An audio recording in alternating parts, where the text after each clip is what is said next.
യൂത്തിനെ ചലനം സൃഷ്ടിക്കുന്നവരായി ഇന്ന് കേരളത്തിൽ നിങ്ങളധികം കാണുന്നില്ല, ഉണ്ടോ?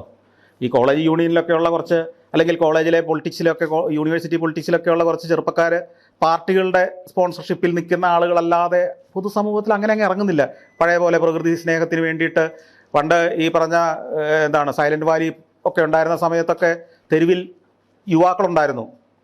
ശാസ്ത്രസാഹിത്യ പരിഷത്തിൻ്റെ കലാജാഥകളിലൊക്കെ യുവ തരംഗമായിരുന്നു അല്ലേ? ഓരോ ഗ്രാമങ്ങളിലൂടെയും അവർ ജാഥകൾ നടത്തുമായിരുന്നു. അപ്പം അങ്ങനെയൊക്കെ ചെയ്യാൻ ഇവരെ ഇന്ന് ആൾ കിട്ടാതായി. അങ്ങനെ ഇല്ല. ഇപ്പോഴും ശാസ്ത്രസാഹിത്യ പരിഷത്തിൻ്റെ ഈയിടെ ജാഥ നടക്കുന്ന കണ്ട മുഴുവൻ 60 വയസ്സിന് മുകളിലുള്ളവരാ. ഒറ്റ ചെറുപ്പക്കാരനെ ആ കൂടെ കാണാനില്ല.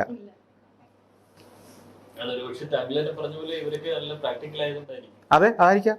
അവർക്ക് ഞാൻ പറഞ്ഞല്ലോ, അവരുടെയൊക്കെ സ്വപ്നം വേറെ എവിടെയോ പോയി കുരുങ്ങി കിടക്കുന്നുണ്ട്. അവർ കൃത്യമായിട്ട് പ്ലാൻ ചെയ്തിട്ടുണ്ട് എങ്ങോട്ട് പോകണമെന്ന്. ഇവിടെ കിടന്ന് അധികം വെച്ചിട്ട് വലിയ കാര്യമില്ല എന്നും എന്തിനാ വെറുതെ വെറുപ്പിക്കുന്നതെന്നും ചിന്തിച്ചിട്ടായിരിക്കാം.